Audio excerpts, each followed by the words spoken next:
ভারত তো শান্তির পক্ষে, আর বাংলাদেশ থেকে বারবার তাদের সেনা মহল থেকে দাবি উঠেছে, প্রাক্তন কর্নেল যারা তারাও দাবি তুলেছে যে তারা নাকি কলকাতা দখল করে নেবে, ভারত দখল করে নেবে, সেভেন সিস্টার্স দখল করে নেবে।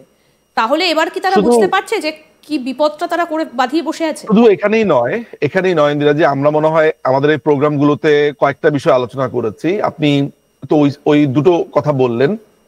আইএসআই ট্রেনিং ক্যাম্প হয়েছে ঢাকাতে, ঢাকাতে আইএসআই অফিসাররা এসছে, সিলেটে হয়েছে, রংপুরে হচ্ছে। আমরা সেদিন এই সংবাদটা দিয়েছিলাম, এই টেলিভিশনে সেটা প্রচারিত হয়েছে। পাকিস্তানের গোয়েন্দা সংস্থাগুলো আপনার বর্ডারে কি ধরনের অপারেশন চালাচ্ছে সেটার জন্য প্রস্তুতি নিচ্ছে। সন্ত্রাসীদেরকে ছেড়ে দেওয়া হয়েছে। এখন ডোনাল্ড ট্রাম্প বলেছে যে বাংলাদেশের বিষয়াদি এটি আমি নরেন্দ্র মোদীর বিবেচনার উপরেই, অর্থাৎ এটার মিনিং করলে দাঁড়ায় তার বিবেচনার উপর। এখন প্রশ্নটা হচ্ছে এমন যে বাংলাদেশের দেখভাল নরেন্দ্র মোদী করবেন, এটার মানে কি? অনেকেই ধরেন এটা নিয়ে প্রশ্ন তুলবে, আমরা কি কলোনিতে থাকি কিনা, এই কিনা সেই কিনা, এটা কি কলোনিয়াল একটা মেন্টালিটি কিনা, নানান ধরনের প্রশ্ন আমি নিশ্চিত বিশেষ করে যারা বাপ আছে তারা সবার আগে উঠাবে। আমার মনে হয় তাদের জন্য একটু তর্জমা করে দেওয়া ভালো। সেটা হচ্ছে যে প্রত্যেকটি দেশেরই তার অন্য দেশের যাদের সাথে তাদের ডিলিংস হয় তাদের ব্যাপারটা পলিসি থাকে। ভারতের সাথে বাংলাদেশের একটা লম্বা সময়ের সম্পর্ক, বাণিজ্য বলেন, শান্তির কথা বলেন, আপনি যে কোনো বিষয়াদি, বাংলাদেশের সাথে ভারতের একটা খুবই গভীর আত্মিক সম্পর্ক। 1971 সালের কথা আমরা বারবার বলেছি, সেগুলো নিয়ে আর বলার প্রয়োজন মনে হয় না আছে। এরপরে আপনি বাণিজ্যর কথা বলেন, শান্তির কথা বলেন, দুই দেশের সৌহার্দ্যের কথা বলেন, নিরাপত্তার কথা বলেন, তিন দিকে বেষ্টিত ভারতের সাথে আমাদের বর্ডার। সুতরাং নিরাপত্তার ব্যাপারে আমাদের দুই রাষ্ট্রের যদি একটা সহযোগিতা না থাকে, তাহলে আপনি দুই দেশের শান্তি আপনি রক্ষা সঠিকভাবে করতে পারবেন না। ফলে আমরা দেখতে পাচ্ছি 5ই আগস্টের পর কোনো ধরনের উস্কানি ছাড়া, কোনো ধরনের কিছু ছাড়া ভারতের উপরে এই ইউনূস বাহিনীর লোকেরা এবং যারা জঙ্গি আছে, বাংলাদেশের সবাই না, এই কিছু পার্টিকুলার, এই যে যাদের কথা বলেছে যে স্টেক হোল্ডাররা, তারা ঝাঁপিয়ে পড়লো। ক্রমাগতভাবে ভারতকে গালিগালাজ, ভারতের পতাকাকে পদদলিত করা। বাংলাদেশ একটি স্বাধীন এবং সার্বভৌম রাষ্ট্র। বাংলাদেশের ভূখণ্ড থেকে অন্য একটি দেশের পতাকা যখন পদদলিত করা হয়, এটা কিন্তু যুদ্ধ ঘোষণার সামিল, মাথায় রাখতে হবে। দখলদার ইউনূস বাহিনীর একজন উপদেষ্টা সে বলেছে ভারতের একটা অংশকে দখল করে নিতে হবে, পরিষ্কারভাবে বলেছে। এগুলো কিন্তু আন্তর্জাতিক আইন অনুযায়ী সরাসরি যুদ্ধ ঘোষণার সামিল। যেই দিন ভারতের পতাকাকে পদদলিত করা হয়েছে, আইন মতে ভারত কিন্তু তখনই এই জঙ্গিদের বিরুদ্ধে সার্জিক্যাল স্ট্রাইক চালাতে পারতেন। তার পুরোপুরি সেই ক্ষমতা আছে যে ভারতকে অপমান করা হচ্ছে, ভারতের বিরুদ্ধে যুদ্ধ ঘোষণা করা হয়েছে। ভারত যথেষ্ট ধৈর্যের পরিচয় দিয়েছে। আমার প্রশ্ন হচ্ছে, ভারতের সাথে তো আমাদের কোনো শত্রুতা কখনো ছিল না, নেভার।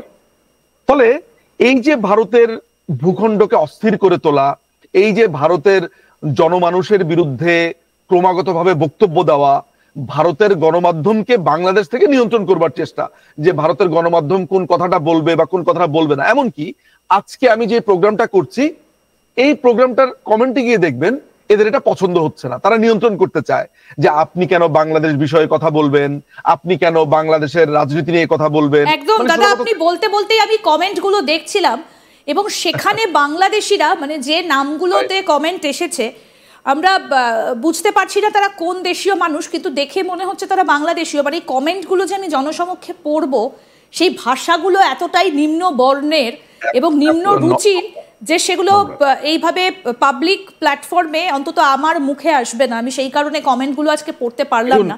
অনেক কমেন্ট হয়েছে, প্রায় 3000 মানুষ এই মুহূর্তে আমাদের সঙ্গে রয়েছেন সরাসরি লাইভে, তারাও শুনছেন, তারাও দেখছেন। আমি আপনাকে একটা তথ্য দেই, সেটা হচ্ছে যে আজকে যারা আপনার এখানে নোংরা মন্তব্য করছে, ভয়ানক মন্তব্য করছে, এরা বাংলাদেশের একটা অংশকে রিপ্রেজেন্ট করে।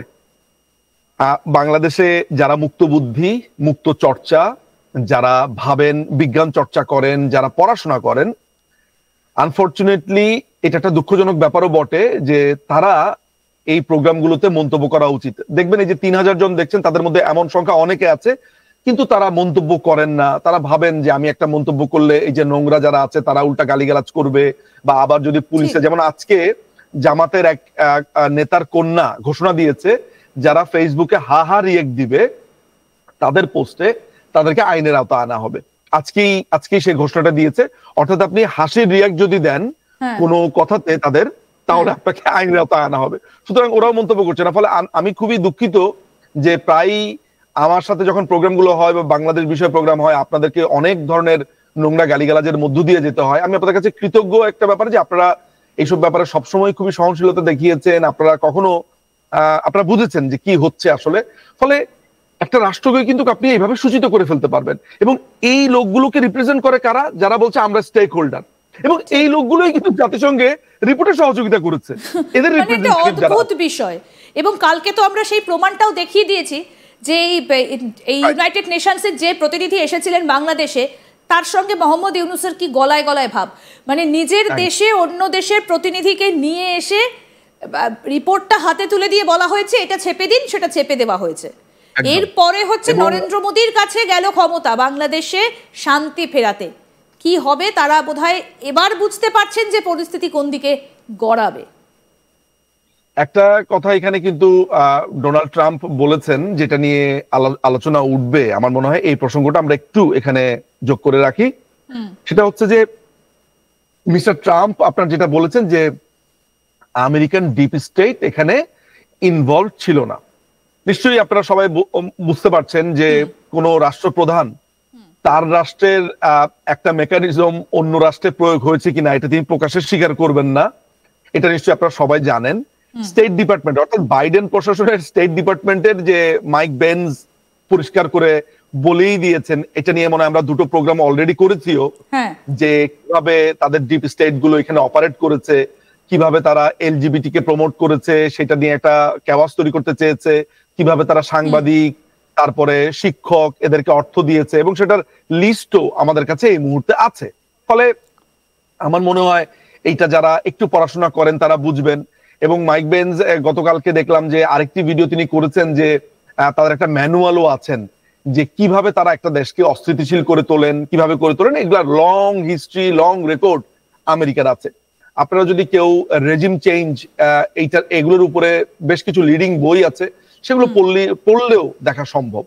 আমাদের আলোচ্য বিষয় যে জায়গাটা আসছে সেটা হচ্ছে যে এই যে ট্রাম্প নিজেই, মানে এর থেকে বড় উদাহরণ, মানে আমার কাছে মনে হচ্ছে যে কিছু কিছু জিনিস আমাদের পক্ষে, অর্থাৎ আমার রাজনৈতিক ভাবনার পক্ষে এমন ভাবে কাকতালীয় ভাবে গেছে যেটা আমার কাছে বিস্ময়কর। যেমন যখন ইউনাইটেড নেশনস এর রিপোর্টটা আসছে তার আগেই America United Nations human rights থেকে তাদের সাহায্য তুলে নিয়েছে।